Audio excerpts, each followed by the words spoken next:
Good morning, you listen to FloorDaily.net, and I'm Kemp Harr. This morning my guest is Bruce Zwicker, a consultant in the flooring industry. Bruce, how you doing? I'm doing great, Kemp. I'd like to talk to you about this lumber liquidator news and the fact that they announced that they're going out of business. Before we get to that, though, let's just talk about the state of the flooring business today. What are you hearing out there? So we saw the earnings reports, and if you step all the way back, you could use the expression throwing in the towel. All the publicly held companies, with the exception of Interface, have lowered their guidance for the year, and quite substantially. So I think everyone had believed that the second half of 2024 would be a lift, and it's not proving to be the case. People that I talk with looking at what's going on July and August, we're not seeing any lift.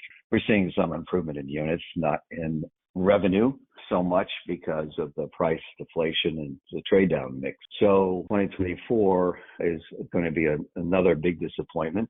So now we're all counting on interest rate reductions, which, I think is a pretty clear case we will get some. But there'll be a lag effect. I still think we're going to get improvement. It's still coming. I think we're now talking about probably the second half of 2025 feeling pretty good. We'll see units come up before we see price coming up because it's still pretty competitive out there. It's tough out there, Kemp. I was just talking with an executive in the business last week, and we were doing a back of the napkin.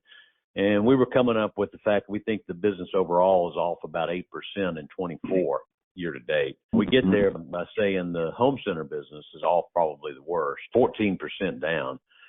And then independent retail, maybe down 10%. And then you factor in commercial, which is still positive. And you run all that together based on their proportions, and you get the business down about 8%. The consensus.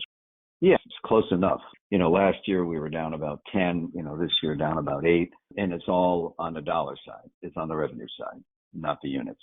The trade down, as Jeff Loverbond spoke about in his earnings call, is a huge problem, as well as, of course, deflation in price and competition because the volume is so bad. Yeah, and commercial stands out. Interface had an increase, so we think that will slow too at some stage, but I think we're waiting for 2025. All right, let's talk about lumber liquidators. They got started 30 years ago. Tom Sullivan actually was a liquidator. He was buying excess inventory. He was moving it into a outdoor lot and then selling it off again. That was, I think, up in Massachusetts, and he started slow. He obviously left the company, but the company peaked in 2020 at over $1 billion in sales. So number 4, as far as floor covering retailer, peaked at a little over 400 locations. But they had one lawsuit after another. They had the 2015 60 Minutes formaldehyde situation, which led to a class action lawsuit. They settled for $36 million. And then they had a Lacey Act violation, and they paid $13 million for that. And then they had an investor misleading fine that they paid for $33 million. So, they were hit starting at 2015 all the way to 2020 with multiple lawsuits. So then they announced bankruptcy. Beginning of last month, we're going to reduce the store count down to 200. And then we just got this news, a few days ago that they've decided they can't find somebody to buy it. So they're just going to close it. And then the very next day, they announced that they sold their massive distribution center. It's on 100 acres of land in Virginia, a company that's going to turn it into a data center. And they got $104 million for that. So it's pretty interesting. Oh, yeah. I remember Tom Sullivan way back when I was at Haynes. This is going back to, 2012 or 13 or something, selling him some of my off stock, slow-moving stock. Yeah, that's quite a story. And, of course, he was trying to save the company F9 cabinets to go. He made multiple bids. We probably don't want to speculate too much about their board and the decisions they've made. But when you think about it, it's a liquidity issue. And a lot of that is formed by the decisions and the lawsuits and all that preceded it. But it's the current market conditions that tipped them over the edge. And I parallel this with Hoboken. So we all remember Hoboken getting up to $600 million. I remember trying to buy a portion of Hoboken. I was speaking with some of the people there on a Saturday. And on Sunday, I got the call back, and they said, well, we just got the call. We're closing on Monday.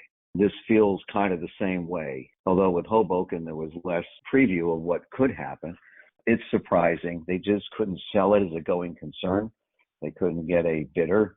I don't know all the ins and outs of that, but it's a shame. It was a good brand at one time. I think it's really the market conditions and the liquidity issues that killed it. And I don't quite all understand all the ins and outs of why the board couldn't navigate through all that. Yeah, I think there's going to be another lawsuit before this is all done. Let's talk about that brand for a minute. Lumber Liquidators actually told the consumer something LL Flooring does not. Matter of fact, this year they announced they were getting into carpet. So they weren't just going to be a hard surface company. And they had worked an arrangement with Shaw, I think, for buying and selling carpet in 200 stores.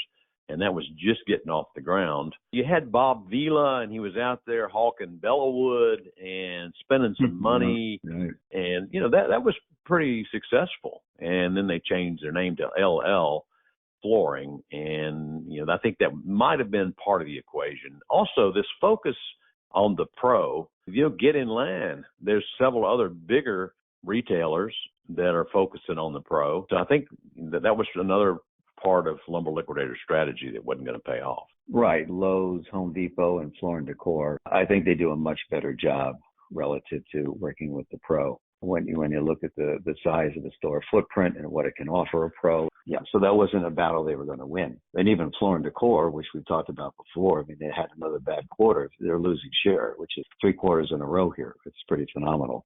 Yeah, I think you're right. It's a combination of things, really, that drove us to this point. Truist, the analyst that tracks this market, has said that Floor & Decor will be the biggest beneficiary of this. But if you think about $1 billion in flooring sales, which was their peak in 2020, now going away, 415 or whatever stores going away, I think everybody in the market that knows how to position themselves could be a beneficiary, don't you?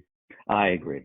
It's always interesting if you look at when there's a big loss, say, for example, when the Chinese could no longer import tile because of anti-dumping and other restrictions on imports. There was no clear singular beneficiary who just got a windfall. It spreads around. And so I think that's the case. And it's obviously it's no longer $1 billion. Q4, their sales were $200 million. You get into Q1 and Q2, it's on its way down. Maybe it's 600 million, 700 million, still a lot of dollars. But your theory is matching mine. I think it's Floor & Decor, it's Lowe's, it's Home Depot, and it's the independents. I think that the independents will pick up some of that. All right. So before we run out of time, I understand you're paired up with a couple other people and giving a presentation soon. Tell me about that. There's an organization called AMI. I did a presentation for them in Berlin in April. They're running a conference in November in Cleveland. It's polymers and plastics. And Harlan Stone and Herb Upton will be joining me there. We will cover all the subjects of the vinyl side of the flooring business and what's going on. Well, Bruce, good to catch up with you again. Been talking to Bruce Zwicker, an industry consultant, and you've been listening to Kemp Harr and FloorDaily.net.